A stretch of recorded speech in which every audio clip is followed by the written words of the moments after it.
Hello students. तो आज class +2 unit number 2 current electricity के लेक्चर नंबर 12 में हमारा टॉपिक है किरचॉफ्स सेकंड लॉ और किरचॉफ्स वोल्टेज लॉ और लूप रूल। तो इससे पहले कि हम इस टॉपिक के बारे में बात करें तो सबसे पहले हम कुछ प्रॉब्लम्स के बारे में डिस्कस करेंगे जो प्रीवियस लेक्चर्स के कंसेप्ट्स के ऊपर बेस्ड हैं। जैसा कि आप स्क्रीन पे देख रहे हो कि prove that in parallel combination of electrical appliances total power consumption is equal to the sum of the powers of individual appliances। अब जैसा कि इस प्रॉब्लम को सॉल्व करने के लिए हमने ना 3 अप्लायंसेस कंसिडर किए। फर्स्ट अप्लायंस की रेजिस्टेंस है R1, सेकंड की है R2, थर्ड की है R3 और अबाउट अक्रॉस ईच अप्लायंस हमने same potential difference V apply किया।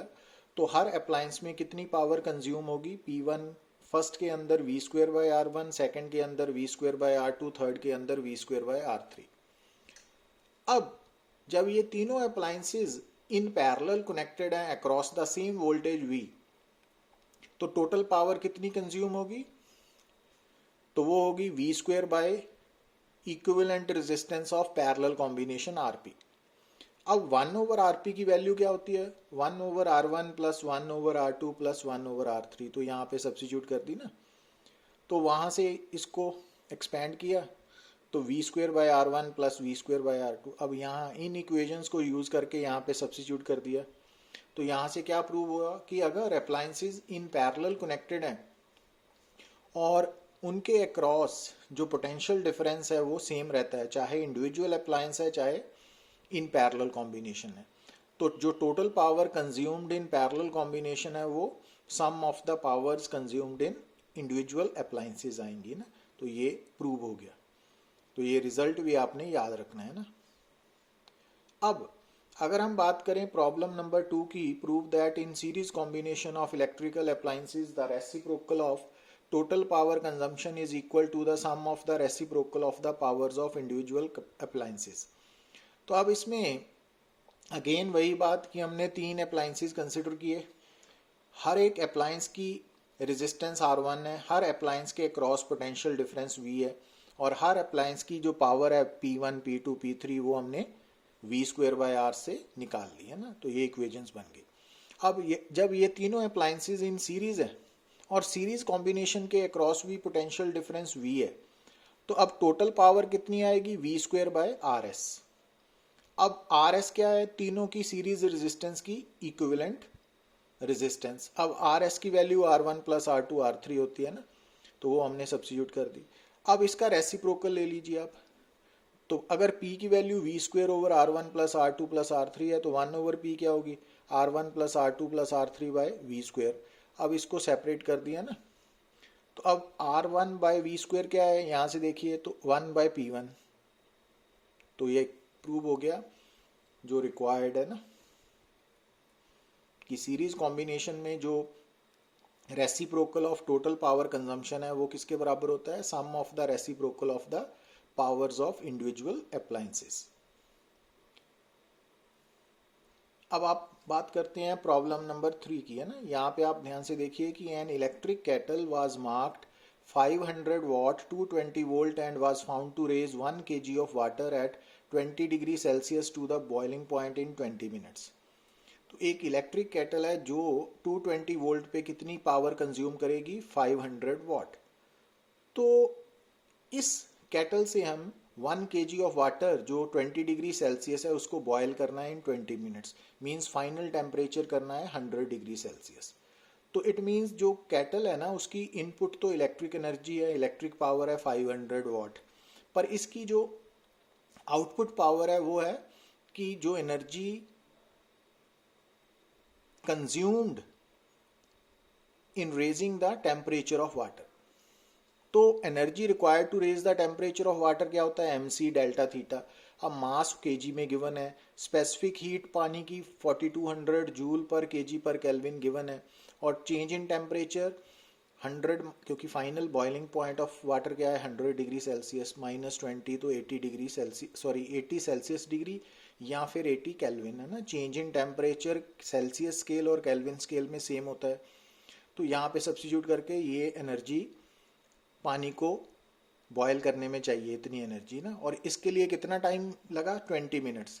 तो इट मीन्स जो आउटपुट पावर ऑफ केटल है वो क्या होगी, जितनी एनर्जी पानी के टेम्परेचर को रेज करने में खर्च हुई ओवर टाइम टेकन, है ना, तो वो इतनी आ गई 280 वाट। तो अब एफिशिएंसी ऑफ केटल क्या होगी, output power over input power, तो ये 56% आंसर आ गया। अब प्रॉब्लम नंबर 4 में देखिए आप, a house wiring supplied with the 220 volt supply line is protected by 9 ampere fuse. Find the maximum number of 60 watt bulbs in parallel that can be turned on. अब ध्यान से देखिए, क्योंकि 220 वोल्ट जो supply voltage है उसके cross in parallel हमने bulbs connect करने हैं, मैक्सिमम काउंट करना है ना, और हर बल्ब की जो मैक्सिमम पावर है वो 60 वाट है। तो इट मीन्स हर बल्ब में कितना करंट पास करेगा, तो वो आ गया power of bulb divided by applied voltage, तो 3/11 एम्पियर। अब अगर हमने मान लिया कि जो पैरेलल कॉम्बिनेशन ऑफ बल्ब्स है, तो क्योंकि आइडेंटिकल बल्ब्स है तो हर बल्ब में सेम करंट पास करेगा, तो पैरेलल में कनेक्टेड है ना, तो आइडेंटिकल बल्ब्स है तो सेम करंट पास करेगा इन ईच बल्ब। तो इस कारण जो टोटल करंट है सर्किट का वो कितना हो जाएगा, number of bulbs into current through each bulb, तो NI total current in the circuit. अब ये total current in the circuit वो फ्यूज वायर से पास करके जाएगा। अब फ्यूज वायर की मैक्सिमम करंट पोटेंशियल कितना है, 9 एम्पियर। तो इट मीन्स जो total current flowing through all the bulbs है वो मैक्सिमम कितना होना चाहिए, 9 एम्पियर। तो इट मीन्स जो IT की वैल्यू है वो मैक्सिमम 9 एम्पियर तक हो सकती है ना, तो वहां से हमने N की वैल्यू निकाल लेनी है। 9/I, I की वैल्यू फर्स्ट स्टेप से निकाल ली, करंट थ्रू ईच बल्ब, तो वहां से 33। इट मीन्स इस सर्किट में आप मैक्सिमम 33 बल्ब्स कनेक्ट कर सकते हो इन पैरेलल। Got it. अब अगर हम बात करें प्रॉब्लम नंबर 5 की, an electric bulb rated for 500 watt and 100 volt is used in a circuit having a 250 volt supply। तो ये देखिए, ये बल्ब की मैक्सिमम पावर है, पर कब, जब उसके क्रॉस मैक्सिमम वोल्टेज 100 वोल्ट होगी ना, पर जब हम इस बल्ब को डायरेक्टली 250 वोल्ट से जोड़ेंगे तो वो फ्यूज हो जाएगा। पर हमने क्या किया कि calculate the resistance R that may be put in series with the bulb so that bulb delivers 500 वाट, कि हमने ये बताना है कि उस बल्ब के साथ सीरीज में कितनी रेजिस्टेंस R कनेक्ट करें ताकि बल्ब की जो पावर जनरेटेड है ना वो 500 वाट ही रहे। अब P maximum for bulb, V maximum for bulb से हम रेजिस्टेंस ऑफ बल्ब निकाल लेते हैं, V maximum square by P maximum, है ना, तो 20 ओम आ गई। और वहां से हमने ये भी पता लगा लिया कि बल्ब में मैक्सिमम कितना करंट सेफली पास कर सकता है, V maximum by resistance 5 ampere. तो इट मीन्स जब हम इस बल्ब को रेजिस्टेंस R के साथ इन सीरीज में कनेक्ट करके और उसके क्रॉस 250 वोल्ट सप्लाई जोड़ेंगे, जैसा ये सर्किट में नजर आ रहा है ना आपको, तो इस सर्किट में मैक्सिमम करंट कितना होना चाहिए, 5 एम्पियर। अब इस सर्किट में करंट की वैल्यू क्या है, applied voltage 250 over total resistance R plus RB, R plus 20। तो अब करंट मैक्सिमम 5 एम्पियर तक ही हो सकता है ना टोटल करंट, क्योंकि सीरीज में होने के कारण R और बल्ब दोनों में से सेम करंट पास करेगा और वो मैक्सिमम 5 एम्पियर से ज़्यादा नहीं होना चाहिए। तो इट मीन्स यहाँ से R की वैल्यू 30 ओम आ जाएगी। अब क्वेश्चन नंबर 6 में देखिए आप, प्रॉब्लम 6 में, two cells of each EMF E but internal resistance R1 and R2 are connected in series to an external resistor R, जैसा कि सर डायग्राम में शो किया हुआ है ना आपको। What should be the value of R so that the potential difference across the terminals of first cell becomes 0। तो अब क्योंकि ये दोनों सेल्स इन सीरीज हैं प्लस सेम ऑर्डर में है ना, तो हमने मान लिया कि ये सर्किट को करंट सप्लाई कर रहे हैं, मीन्स दोनों सेल्स डिस्चार्ज हो रहे हैं। अब total current supply to the circuit कितना हो गया, टोटल EMF इन सीरीज दोनों का सम आ गया 2E, और टोटल इंटरनल रेजिस्टेंस है R1 प्लस R2 और एक्सटर्नल R है, तो total resistance external plus sum of internal resistances है ना, R equivalent of internal resistances. तो फर्स्ट इक्वेशन बन गई। अब ध्यान से देखिए, आप फर्स्ट सेल क्योंकि डिस्चार्ज हो रहा है तो इसके क्रॉस टर्मिनल वोल्टेज कितनी होगी, E माइनस आई R1। पर according to the given statement कि फर्स्ट सेल के अक्रॉस वोल्टेज क्या होनी चाहिए, जीरो। तो इट मीन्स फर्स्ट सेल की टर्मिनल वोल्टेज जीरो होनी चाहिए, तो E minus I R1 zero होना चाहिए ना, ये गिवन है। अब यहां से आप I की वैल्यू सब्स्टिट्यूट करके, ठीक है, इक्वेशन बन गई, इसको सॉल्व करके आप R1 R2 and capital R में रिलेशन निकाल लिया। तो इट मीन्स कि अगर फर्स्ट सेल के क्रॉस आप चाहते हो कि टर्मिनल वोल्टेज जीरो हो, तो कैपिटल R की वैल्यू कितनी होनी चाहिए, R1 माइनस R2। अब क्योंकि कैपिटल R एक्सटर्नल रेजिस्टेंस हमेशा पॉजिटिव होती है, तो इट मीन्स फर्स्ट सेल की जो इंटरनल रेजिस्टेंस है वो सेकंड से बड़ी होनी चाहिए और दोनों के डिफरेंस के इक्वल एक्सटर्नल रेजिस्टेंस होनी चाहिए। तो यहाँ से दूसरा रिजल्ट निकल रहा है कि फर्स्ट सेल की internal resistance maximum greater than internal resistance of second cell होगी। अब हम बात करते हैं कि जैसा हमने प्रीवियस लेक्चर में डिस्कस किया था किरचॉफ्स फर्स्ट लॉ के बारे में। जो किरचॉफ फर्स्ट लॉ है, जिसको हम करंट लॉ और जंक्शन रूल भी बोलते हैं, वो law of conservation of charge पे बेस्ड था ना। जबकि जो सेकंड लॉ है, Kirchhoff second law, Kirchhoff's voltage law और लूप रूल, ये law of conservation of energy पे बेस्ड है। अब law of conservation of energy पे बेस्ड है और इसकी स्टेटमेंट क्या है कि किसी भी लूप में अगर हम डिफरेंट वोल्टेजेस का सम लेंगे, अलजेब्रिक सम, तो वो जीरो आएगा। तो it states that algebraic sum of all the voltages in a loop is zero. और इन वोल्टेजेस में potential difference across the resistors, capacitors, inductors और ईएमएफ्स सब इंक्लूडेड है। मींस जब हमने किसी भी लूप में टोटल वोल्टेजेस का सम जीरो लेना है तो उसमें आप वोल्टेज अक्रॉस या potential difference across resistor, across capacitor, across inductor and EMF of the cells, इन सब को इंक्लूड करोगे।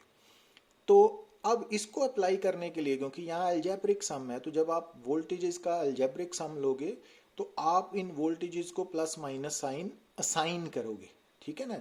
तो अब कैसे करना है, तो इसके लिए आपने क्या याद रखना है कि जब हम इस लॉ को अप्लाई करेंगे किसी भी लूप में, तो सबसे पहले हमने उस लूप में ट्रेवर्स करना है, मींस क्लॉकवाइज या एंटी क्लॉकवाइज मूव करना है ना। तो अगर मूव करते वक्त, उस लूप में मूव करते वक्त किसी भी एलिमेंट के अक्रॉस अगर पोटेंशियल डिफरेंस फॉल कर रहा है, डिक्रीज हो रहा है, तो उसको हमने नेगेटिव लेना है, और अगर राइज कर रहा है तो उसको हमने पॉजिटिव लेना है। तो इसका उलट भी ले सकते हैं, बट ये हमने स्ट्रिक्टली फॉलो करना है कि नेगेटिव फॉल को और राइज को पॉजिटिव लेना है ना। तो ये बात आपने माइंड में बिठा लेनी है ना। तो अब जैसा यहाँ पे देखिए आप, तो आपको एक सिंपल सर्किट नजर आ रहा है ना। तो ये जो सर्किट है इसमें एक ही सिंगल लूप है, कौन सी है, तो अब अगर आप ग्रीन कलर की एरो की डायरेक्शन देखो तो ये शो कर रहा है कि हम इस लूप में क्लॉकवाइज ट्रेवर्स कर रहे हैं, मूव कर रहे हैं। अब किसी भी लूप में मूव करते वक्त आपने एक पॉइंट को इनिशियल पॉइंट मानना है, ठीक है। तो मान लीजिए हमने ए को इनिशियल पॉइंट मान लिया, और ये जो हमने ग्रीन कलर की एरो मार्क किया है ये बता रहा है कि हम यहाँ से ए से बी की तरफ, बी से सी की तरफ, सी से डी की तरफ और वापस ए तक आएंगे। तो अब जैसे हमने लूप सिलेक्ट कर ली, अब उस लूप में ये सोच लिया कि हमने क्लॉकवाइज शिफ्ट करना है कि एंटी क्लॉकवाइज, दोनों तरफ से कर सकते हो, तो आंसर पे कोई फर्क नहीं पड़ेगा ना। तो आप जब हमने ए को इनिशियल पॉइंट मान के और क्लॉकवाइज ट्रेवर्स करने का फैसला कर लिया, तो हमने ए से बी की तरफ, बी से सी, सी से डी, डी से ए, तो क्लोज्ड है ना, तो वापस वहीं पे आना है। अब जब आप ए से बी की तरफ जा रहे हो, ठीक है, फिर सी, फिर डी, फिर ए, उसको आपने स्टेटमेंट में कैसे लिखना है, applying Kirchhoff second law to loop. अब लूप का स्टार्टिंग पॉइंट ए है और उससे बाद बी है, फिर सी है, फिर डी है, फिर ए है, तो A B C D A. अगर आप इसी लूप को ए से स्टार्ट करके एंटी क्लॉकवाइज मूव करते, ट्रेवर्स करते, तो फिर आपने लिखना था ए डी सी बी ए। पर अब यहाँ पे हमने डिसाइड कर लिया कि A B C D A भी क्लॉकवाइज चलना है ना, तो कोई भी क्लॉकवाइज एंटी क्लॉकवाइज आप डिसाइड कर सकते हो, तो उसका आंसर पे कोई फर्क नहीं पड़ेगा। अब जब आप ए से बी की तरफ शिफ्ट कर रहे हो तो ध्यान से देखिए स्क्रीन पे, आपको ए से बी जाती जाती तरफ एक तो सेल मिल रहा है, दूसरा रजिस्टर मिल रहा है ना, ठीक है। बी से सी की तरफ एक सेल है, सी से डी की तरफ एक रजिस्टर है, दूसरा सेल है, डी से ए की तरफ रजिस्टर है। पर एक बात और नोट करनी है कि यहाँ पे करंट गिवन नहीं है। तो अब ये सिंगल लूप है, तो इसमें सारे एलिमेंट्स इन सीरीज कनेक्टेड है ना, सिंगल लूप है, एक ही रास्ता है, तो इस कारण यहाँ पे सेम ही करंट होगा ना। तो वो हमने डिसाइड कर लिया भी क्लॉकवाइज है कि एंटी क्लॉकवाइज, तो यहाँ पे हमने एंटी क्लॉकवाइज करंट को डिसाइड कर लिया, तो ठीक है, और करंट आई मान लिया। तो लूप को कैसे ट्रेवर्स करना है, क्लॉकवाइज या एंटी क्लॉकवाइज। और अगर उस लूप में करंट नहीं गिवन, ठीक है ना, तो आपने उस करंट को एज्यूम करके शो करना है, और वो आप independently clockwise anti clockwise show कर सकते हो। तो ये ज़रूरी नहीं है कि अगर आपने लूप को ट्रेवर्स करना है क्लॉकवाइज तो करंट भी क्लॉकवाइज ही होना चाहिए, ऐसा कुछ नहीं है ना, तो दोनों इंडिपेंडेंट है। तो हमने यहाँ पे क्लॉक को ट्रेवर्स करने का फैसला किया क्लॉकवाइज और करंट शो कर दिया एंटी क्लॉकवाइज, है ना। और क्योंकि सिंगल लूप है तो इसमें सारे एलिमेंट्स सीरीज में कनेक्टेड हैं, तो यहाँ पे सेम करंट फ्लो करेगा सब में। अब उसके बाद आपने क्या करना है, जब हमने करंट की डायरेक्शन शो कर दी, तो आपने खास ख्याल क्या रखना है कि जो करंट है ना रजिस्टर के थ्रू पास कर रहा है, तो वहाँ पे आपने पर्टिकुलरली कंसंट्रेट करना है ना, खास ध्यान देना है ना। अब सबसे पहले आपने क्या करना है कि जितने भी सेल्स है सोर्सेज ऑफ ईएमएफ, तो उनका जो बड़ी वाला टर्मिनल है पॉजिटिव टर्मिनल, उस पे एच लिख देना है हाई पोटेंशियल, और छोटे वाले पे एल नज़र आ रहा है ना आपको, एच एल, तो वो लिख लिया है ना। तो स्टार्टिंग के लिए अगर ये स्टेप्स फॉलो करोगे तो कन्फ्यूज़न कम होगी। अब आप सेकंड स्टेप में क्या करना है, तो अब हमने सेल के पॉजिटिव टर्मिनल पर एच और नेगेटिव पे एल लिख दिया ना, बड़े वाली लाइन पे एच और छोटी वाली पे L. L means low potential, H means high potential. और फिर उसके बाद आपने रजिस्टर्स की तरफ ध्यान देना है ना। अब आपको हर रजिस्टर में करंट की डायरेक्शन पता लग रही है ना, सामने स्क्रीन में साफ साफ नज़र आना चाहिए आपको। तो अब किसी भी रजिस्टर में करंट की डायरेक्शन हायर टू लोअर होती है ना पोटेंशियल, तो इस कारण जो R1 है उसमें करंट की डायरेक्शन आपको इस तरफ दी हुई है, तो हायर टू लोअर। जो R3 है उसमें करंट की डायरेक्शन नीचे की तरफ है, हायर टू लोअर। अब इसमें करंट की डायरेक्शन इस तरफ है, तो हायर टू लोअर, तो H टू L, ठीक है। तो इस तरह आपने हर रेजिस्टर, हर कैपेसिटर, हर इंडक्टर, तो अभी तो हम रेजिस्टर्स ही इंक्लूड कर रहे हैं सर्किट्स में, और हर ईएमएफ, सोर्स ऑफ ईएमएफ के अक्रॉस आपने एच और एल लिख देना है। जो एच और एल लिखना है ना, वो सोर्स ऑफ ईएमएफ में आपने करंट के अकॉर्डिंगली नहीं लिखना, वो किसके अकॉर्डिंगली लिखना है, positive terminal and negative terminal के अकॉर्डिंगली। पर रजिस्टर में आपने जो एच और एल लिखना है किसी भी रजिस्टर के दोनों एंड्स पे, वो आपने करंट की डायरेक्शन के अकॉर्डिंगली लिखना है। Got it. अब समझ आ रही है ना बात। अब जब हमने ये लिख लिया, अब हम लूप को ट्रेवर्स करेंगे। अब जब आप ए से बी की तरफ जा रहे हो, तो जो सेल मिला इसकी वोल्टेज क्या होगी, सेल के ईएमएफ के इक्वल, तो वो हमने E1 नोट कर लिया। अब सेल से आगे बढ़े तो R1 रजिस्टर मिला। अब किसी भी रजिस्टर में वोल्टेज क्या होती है, रजिस्टर के थ्रू पास होने वाला current into resistance, so I into R1, वो लिख दी। अब B पे पहुंच गया, B से C की तरफ जाते हुए आपको फिर सेल मिला, तो अब इसकी वोल्टेज अगेन EMF है E2, वो लिख ली। अब C से आगे बढ़ते हुए आपको पहले रेजिस्टर मिला, अब इस रेजिस्टर में करंट आई है ना, तो I इंटू R2। अब फिर सोर्स ऑफ ईएमएफ बैटरी है तो फिर ईएमएफ E3, अब D तक पहुंच गए। अब D से A की तरफ आते हुए फिर रेजिस्टर मिला तो IR3। तो अब इन सब का सम जीरो है but algebraic sum. It means इन सब का सम करने से पहले हमने इनके साथ प्लस माइनस साइन असाइन करने हैं। वो कैसे करने हैं तो आपको बताया था कि अगर आप किसी सर्किट को ट्रेवर्स कर रहे हो और ट्रेवर्स करते वक्त अगर पोटेंशियल फॉल कर रहा है तो आपने वो नेगेटिव लेना है और राइज को पॉजिटिव। अब ध्यान दीजिए, अब यहाँ पे हम साइन जोड़ेंगे ना। कैसे? जब आप ए से बी की तरफ जा रहे हो ना, तो सेल के केस में आप एच से एल की तरफ बढ़ रहे हो, मीन्स फॉल, है ना। तो इस कारण E1 नेगेटिव है। अब इसी तरह आप देखिए R1, जब आप आगे बढ़ रहे हो तो आप रजिस्टर में L से H की तरफ जा रहे हो तो प्लस। अगेन जब आप B से C की तरफ बढ़ रहे हो, आप L से H की तरफ जा रहे हो ना, प्लस। जब आप C से D की तरफ बढ़ रहे हो ऐसे, तो रजिस्टर में आप L से H की तरफ जा रहे हो, प्लस। और जब आप सेल में से पास कर रहे हो, अगेन L से H की तरफ जा रहे हो, प्लस E3। अब जब आप यहाँ से जा रहे हो तो R3 में भी प्लस आएगा आपका, है ना। तो ये इक्वेशन बन गई ना, आप इसको ऐसे लिख सकते हो ना। तो ये equation on the basis of Kirchhoff second law और वोल्टेज लॉ फॉर्म की हमने ना। तो ये बड़ा इंपॉर्टेंट स्टेप है, तो इसको आप ध्यान से सुनिए और इसको बार बार अप्लाई करें। और बाकी बातें जब हम इसके बेस्ड न्यूमेरिकल्स नेक्स्ट लेक्चर में करेंगे तो आपको ज़्यादा क्लैरिटी होगी ना, पर आपको ये समझ आनी चाहिए। अच्छा, पर अगर मान लीजिए कि हमने किरचॉफ सेकंड लॉ को अप्लाई करना है टू ओपन लूप, जैसा कि आप मान लीजिए ए और बी दो पॉइंट्स है ना, तो ये ओपन लूप है, ब्रांच कह सकते हो इसको ना। अब ए से बी की तरफ जाते हुए आपको एक सेल मिल रहा है, एक रजिस्टर है और करंट की डायरेक्शन ऑलरेडी दी हुई है, ठीक है। तो अब यहाँ किरचॉफ सेकंड लॉ कैसे अप्लाई करना है, तो सबसे पहले आपने दोनों एंड्स का पोटेंशियल मार्क कर लेना है ना। तो एंड ए का वी ए मान लिया, बी का वी बी, ठीक है। पहला काम ये करना है।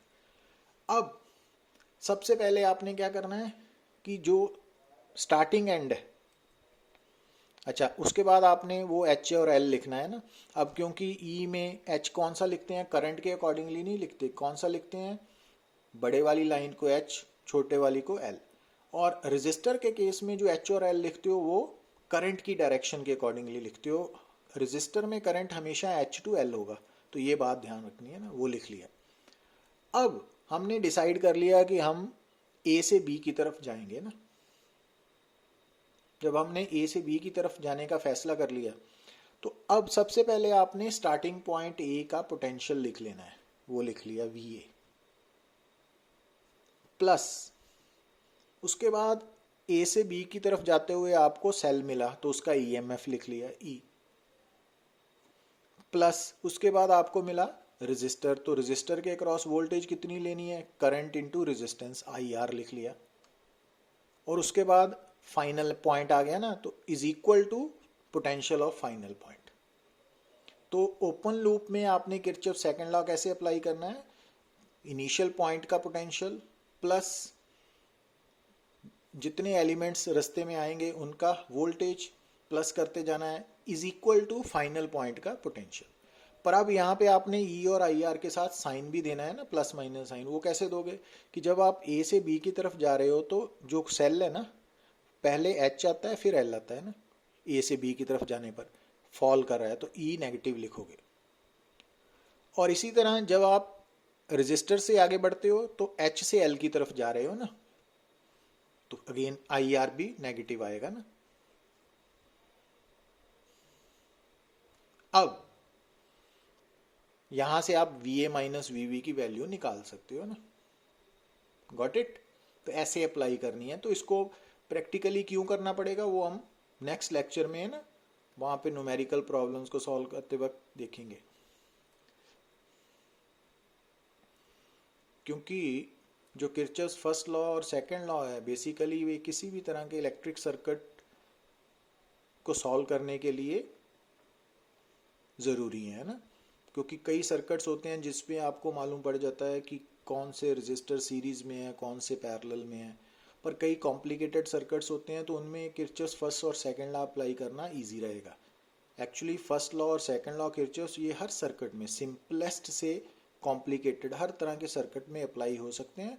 तो अब ये जो लॉज हैं ये हमें उस सर्किट को सॉल्व करने के लिए इक्वेशंस बनाने में हेल्प करते हैं ना। तो ये आपको क्लैरिटी होगी जब हम नेक्स्ट लेक्चर पर पहुंचेंगे। तो अब इतना जो किया है उसको आपको अच्छी तरह से याद रखना पड़ेगा। Thank you very much.